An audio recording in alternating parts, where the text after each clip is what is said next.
I've put the top players from the World Juniors on one team together, and we're going to see how long it takes for them to win a Stanley Cup. I do want to mention with the US, EA doesn't have the rights to these players, so I had to use a roster somebody created that had these players. And I'm going to keep it a stack. There's definitely some players I missed, but you know what? That's not going to stop us. We're still going to win a Stanley Cup. So I think it's safe to assume that this team's not going to be competing in year number 1, so I'm just going to simulate right to the end of the year. When the season came to an end, the Jersey City Juniors are going to finish last in the entire league, 33rd with a 24-57-1 record, while BEDARD is going to lead the way with 38 goals and 32 assists for 70 points. Not too bad of a season, but we're completely ignoring the plus minus because that just looks bad for everyone. Also, in order to do this, I had to turn the salary cap off because once I started giving these guys extensions, everyone wants 11 million. And let's be fair, I can't afford 20 players that all want 11 million if the salary cap's on. Looking at the entire league, Leon Draisaitl is going to lead the way with 53 goals and 63 assists for 116 points, while Jack Campbell, he's going to lead all goaltenders and wins with 44. In the postseason, we're going to have an Edmonton-Tampa Bay matchup, but Tampa's going to come out on top, winning themselves another Stanley Cup. Nikita Kucherov is going to be absolutely fantastic in the postseason, 22 goals and 14 assists for 36 points in 26 games. This dude was absolutely elite. And Vasilevsky, we already know what he's doing. He's picking up 16 wins and he's hoisting another Stanley Cup. Taking a look at the draft lottery results, what a surprise. The team I'm controlling is going to drop from 1 to 3. Who would have saw that one coming?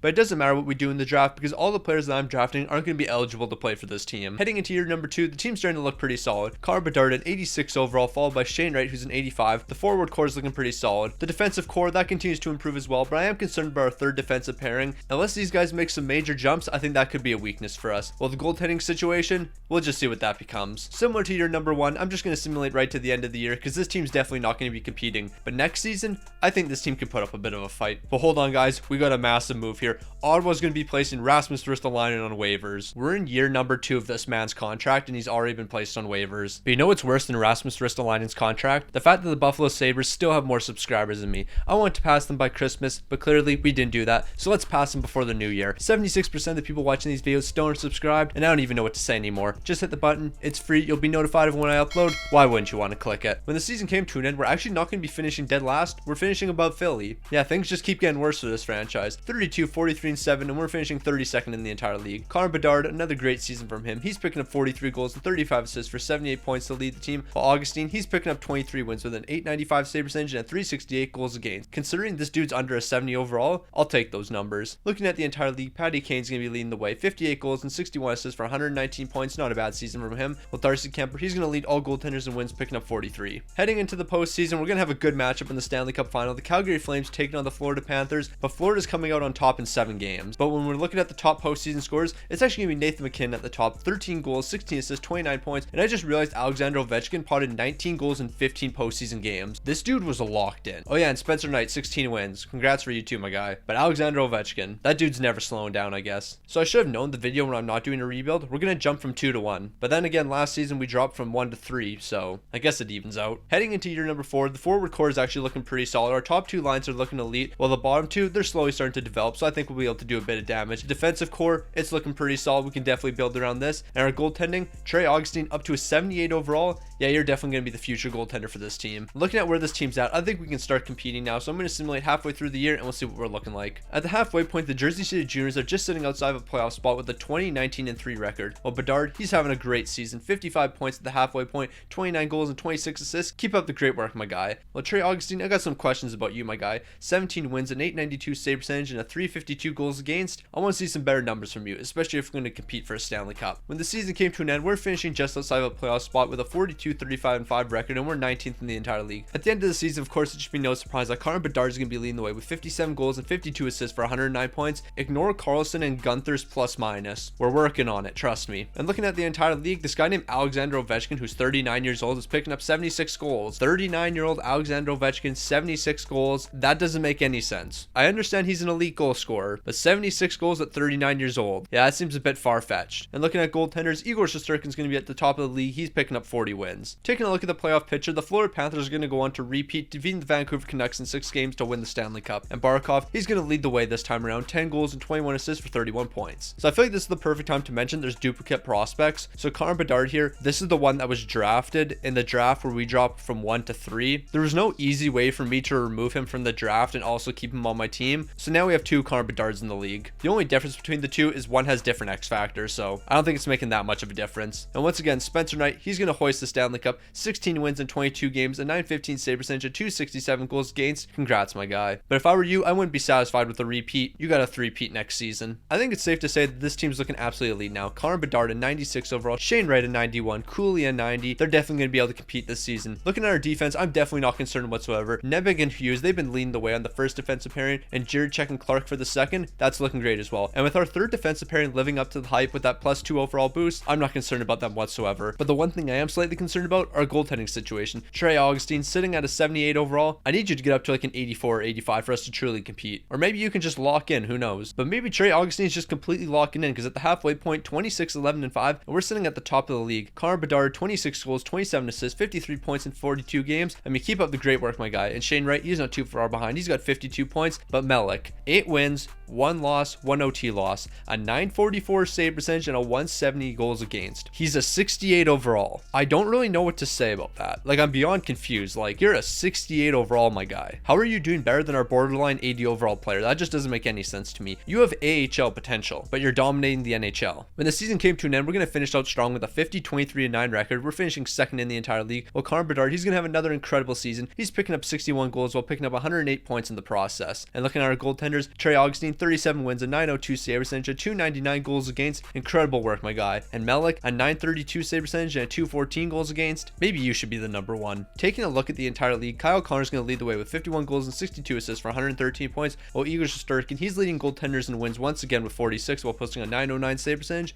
and a 275 goals against. After our incredible season, the prospects are finally getting their first taste of the playoffs, and we're going to be taking on the Columbus Blue Jackets in the first round. However, reality's setting in for this team. They had no experience in the playoffs, and we're going to be upset in the first round, falling to the Columbus Blue Jackets in 6 games. But now we've learned what the playoffs are like, and we'll definitely be back next season. Also, I completely forgot to look at the playoff picture, but Colorado's going to win the Stanley Cup, while Shane Wright picked up 9 points in 6 games. Time to make a bold claim. Stanley Cup this season. The forward core is absolutely incredible. The defense, it's looking elite. I have no questions about that. I have a question about Trey Augustine, though. He's up to an 82 overall, though, so maybe we might be able to do something, but we'll have to wait and see, I guess. At the halfway point, the team's not doing as well as last season. 22, 18, and 2. We're sitting 12th in the entire league, and we're looking pretty average. To my surprise, Bedard's not going to be leading the way this time around. It's going to be Logan COOLEY. He's picking up 16 goals and 31 helpers for 47 points, while the plus minus for this team is where I'm very confused. Every single player is negative, even though our goal differential is 0. How is everyone in the negative? We got to step it up in the next half of the season. And Trey Augustine, these aren't Stanley Cup numbers. I'm just going to keep it a stack with you.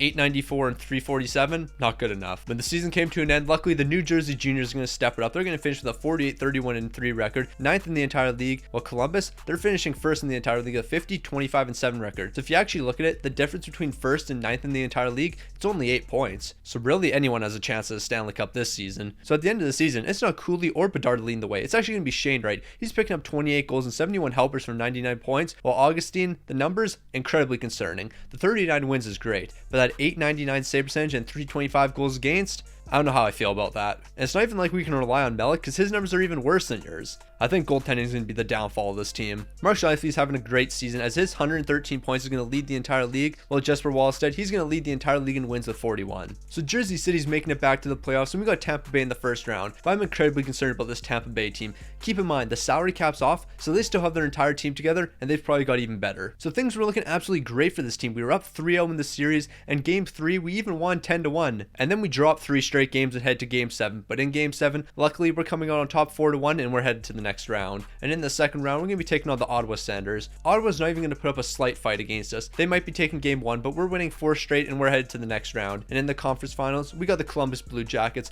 The team sitting 1st in the entire league. Whoever wins this matchup is definitely going on to win the Stanley Cup. Luckily, the juniors are coming out hot and fast. They're winning 3 straight games to start the series. We might have dropped 2 straight after that, but that doesn't matter. We're going to be taking game 6, but here we are, the Stanley Cup final, and we got the Vancouver Canucks. I'm not really too sure what this Vancouver team's looking like, but I know Jersey City's ready to hoist a cup, and that's exactly what we're going to be doing. In a 6-game series, Jersey City's going to be taking on the Vancouver Canucks, and we're Stanley Cup champions. BEDARD, an absolutely incredible postseason from you. 18 goals, 15 assists, 33 points in 24 games, while Augustine, 16 wins, a 905 save percentage, and a 314 goals against. You stepped it up when we needed you to. Great work, my guy.